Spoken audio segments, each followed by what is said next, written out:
Ele era conhecido por muitas coisas, por sua fortuna, por sua frieza, por seu olhar azul que parecia atravessar a alma de quem ousasse encará-lo, mas não por sorrir, porque Arthur Dacre, 36 anos, não sorria. Nunca, nem em eventos sociais, nem nos brindes com empresários, nem nas poucas fotos públicas que existiam dele. Diziam que havia algo quebrado dentro dele, algo que ninguém jamais conseguiu consertar. Até aquele dia, Helena tinha 25 anos, recém-formada em psicologia, e estava tentando recomeçar a vida. Após perder os pais em um acidente e passar um tempo cuidando da avó doente, ela finalmente aceitara um trabalho fora da cidade. Um contrato de 6 meses como acompanhante terapêutica particular. O cliente era confidencial. A exigência? Discrição total. Ela topou. Mal sabia que estava prestes a entrar na casa e na vida do homem que nunca sorria. A mansão ficava em Campos do Jordão, cercada por árvores altas e cercas discretas. Era tão silenciosa quanto seu dono. Quando Helena chegou, foi recebida por uma governanta idosa com um olhar cansado e gentil. O Sr. Dacre a espera na biblioteca. A biblioteca era ampla, com lareira acesa e paredes cobertas de livros até o teto. Ali, sentado em uma poltrona de couro, estava ele, Arthur, de terno escuro, pernas cruzadas, expressão inalterada. Seus olhos azuis encontraram os dela. E por um segundo, Helena sentiu o ar escapar dos pulmões. Ele não disse olá, apenas gesticulou para que ela sentasse. Me disseram que você não fala muito. Ela tentou quebrar o gelo. Silêncio. Mas talvez seja porque ninguém está acostumado a escutar o que você realmente quer dizer. Ele ergueu levemente uma sobrancelha. Depois respondeu com uma voz baixa e precisa. Eu não preciso falar, nem sorrir. Não estou aqui para entreter.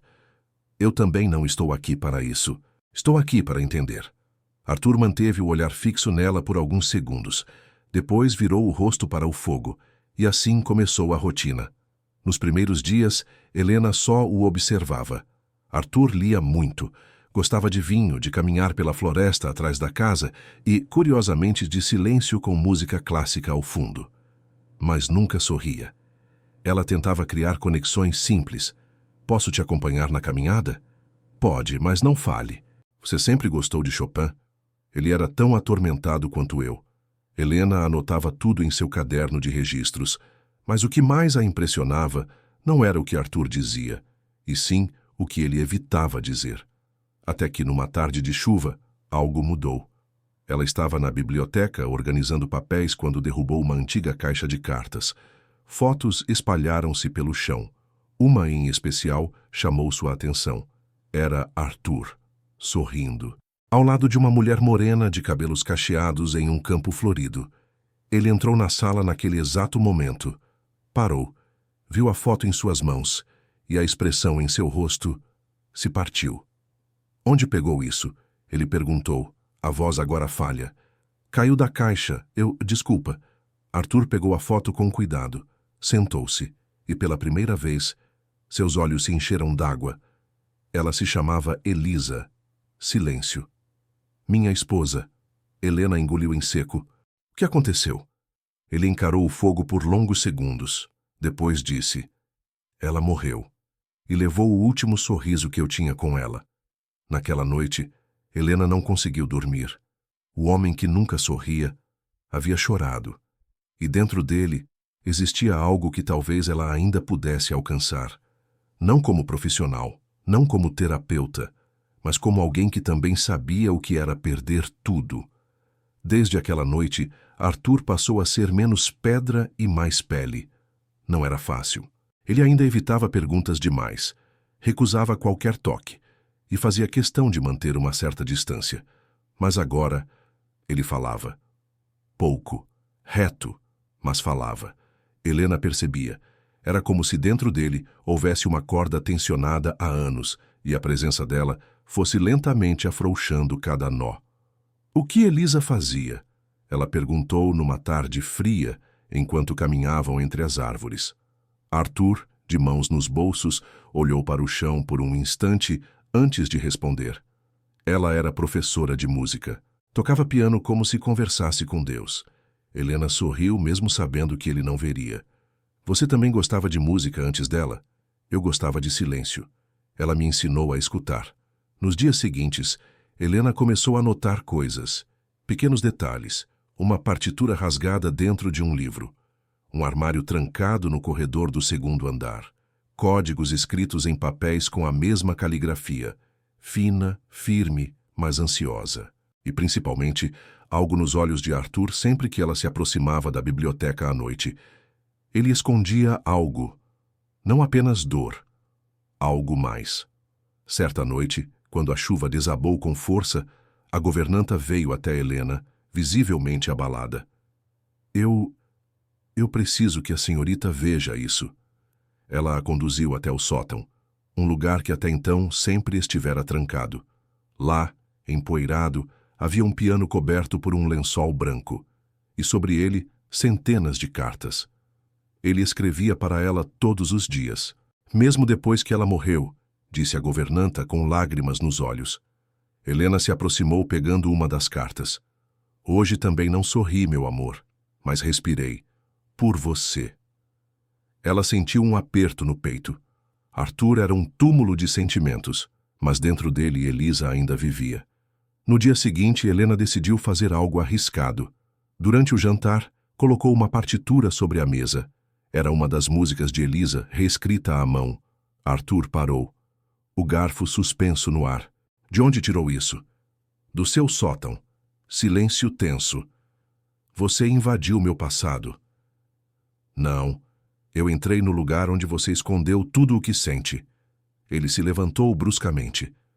Você não entende. Aquilo é tudo o que me resta dela. Não devia ter tocado. Você acha que proteger memórias é o mesmo que proteger o amor? Mas o amor de verdade não quer ficar preso entre cartas e poeira. Arthur a olhou com raiva, mas também com medo. Eu não posso perder de novo. Helena sentiu o estômago revirar. Você não está perdendo. Está se trancando. Você já afastou alguém por medo de sofrer de novo? Comenta, me afastei. E se inscreve agora. Naquela madrugada, Helena ouviu um som vindo da biblioteca. Foi até lá, devagar. Arthur estava sentado ao piano. A luz da lareira o iluminava de lado, e pela primeira vez ela viu seus dedos tocarem as teclas. Notas trêmulas, erradas, mas cheias de saudade. E quando a melodia finalmente saiu limpa, mesmo entre lágrimas, ela percebeu. Ele estava tentando sorrir, com a música. Na manhã seguinte, Helena não sabia como agir.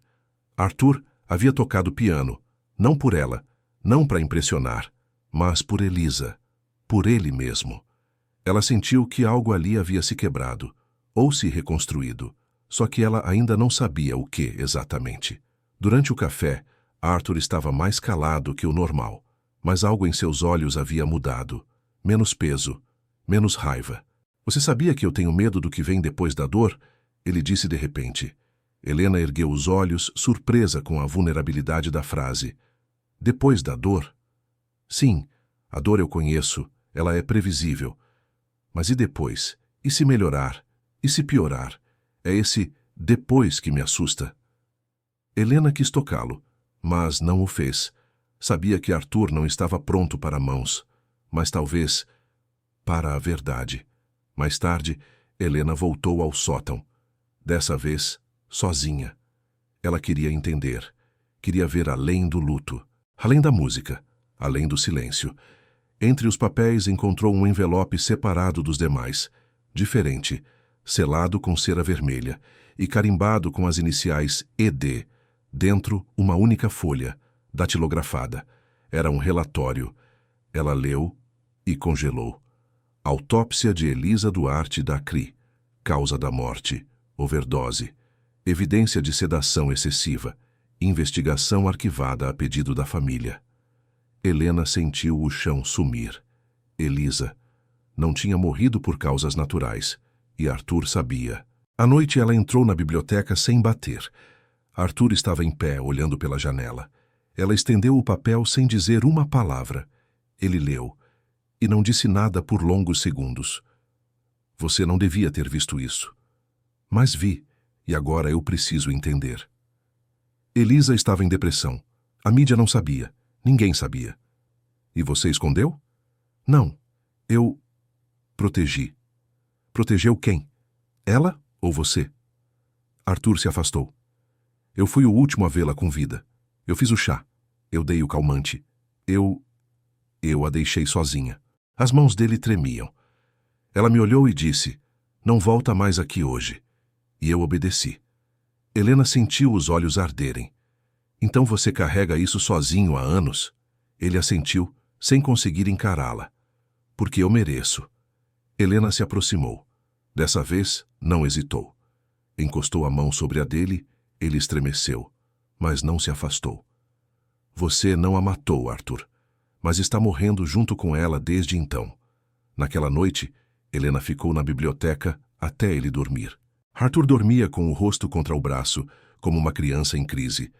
E ela ficou ali, velando o homem que nunca sorria, não como profissional, mas como alguém que começava a amar o silêncio dele, mesmo que isso a machucasse também.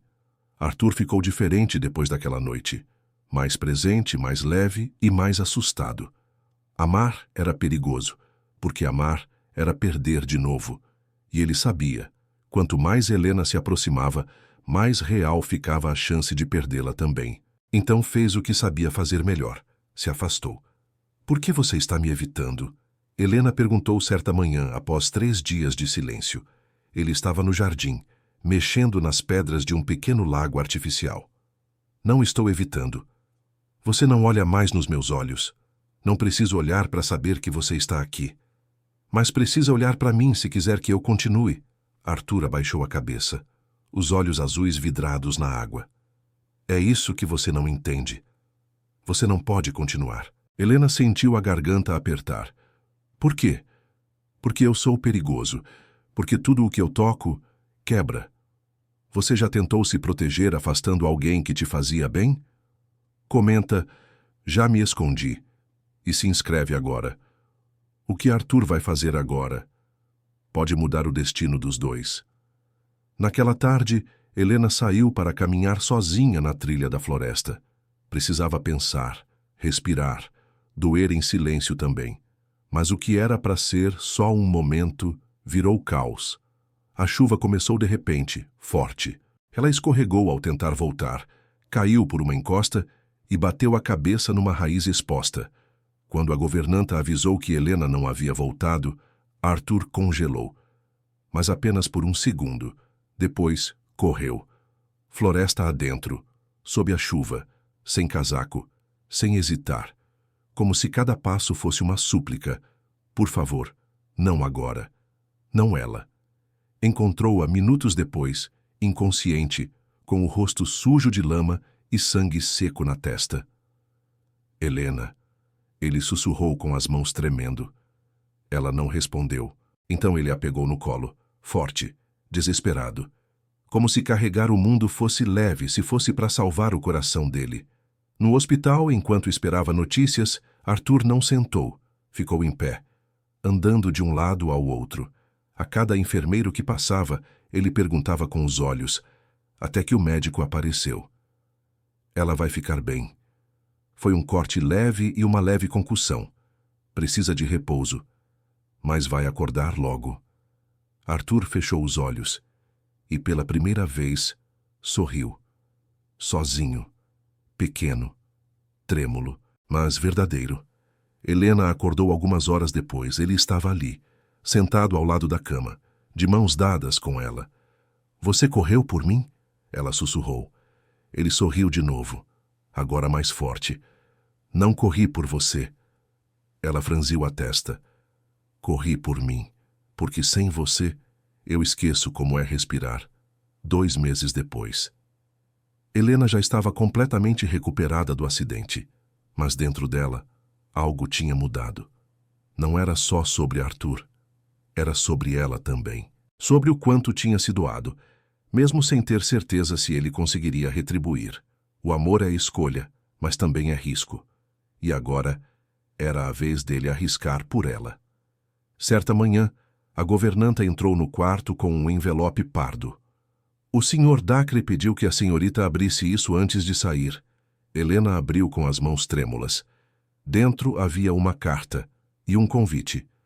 Hoje à noite o homem que nunca sorri vai tentar. E se você estiver lá, talvez ele consiga. Assinado, Arthur. Às 20 horas, ela chegou ao auditório municipal de Campos do Jordão. Pequeno, charmoso, com luzes discretas e um piano de cauda no centro do palco. Público seleto. Cerca de 50 pessoas. E então, ele entrou. Arthur. Sem terno. Apenas camisa branca com as mangas dobradas, calça preta, sapatos discretos. Mas com os olhos mais vivos do que ela jamais vira. Sentou-se ao piano. E tocou. Primeiro, hesitante, como alguém tateando a própria alma. Depois, mais firme, mais inteiro. A melodia era a mesma que ela encontrara meses atrás, nas partituras de Elisa. Mas ali tinha algo novo, algo que era só deles dois. Um trecho acrescentado, uma nota sustentada como quem não quer que o instante acabe. Ao final, ele se levantou, olhou para a plateia e sorriu. Sim, sorriu, lento, real, em paz. O público aplaudiu, mas ele só olhava para ela. Helena se levantou, com os olhos marejados, e caminhou até o palco. Você tocou por mim? Ela sussurrou ao se aproximar. Toquei por nós. E sorri por você. Ela o abraçou. E dessa vez, ele não tremeu. Ele correspondeu. 1 ano depois. A antiga mansão agora era um centro cultural. Salas de música, psicoterapia gratuita para jovens enlutados, oficinas. Na entrada, uma placa. Espaço Elisa, para que ninguém mais precise chorar sozinho. Arthur dava aulas de piano 2 vezes por semana. E nos dias mais movimentados ficava atrás do balcão da recepção, ajudando a arrumar fichas, com um sorriso calmo no rosto. Helena? Psicóloga-chefe, e no momento, grávida de 7 meses. E se for menino? Perguntou ele, em uma tarde de sol. A gente chama de Luca. E se for menina? Helena sorriu. A gente chama de Elisa, porque ela trouxe você de volta para mim, antes mesmo de me conhecer. Arthur fechou os olhos, emocionado. E você me ensinou a sorrir.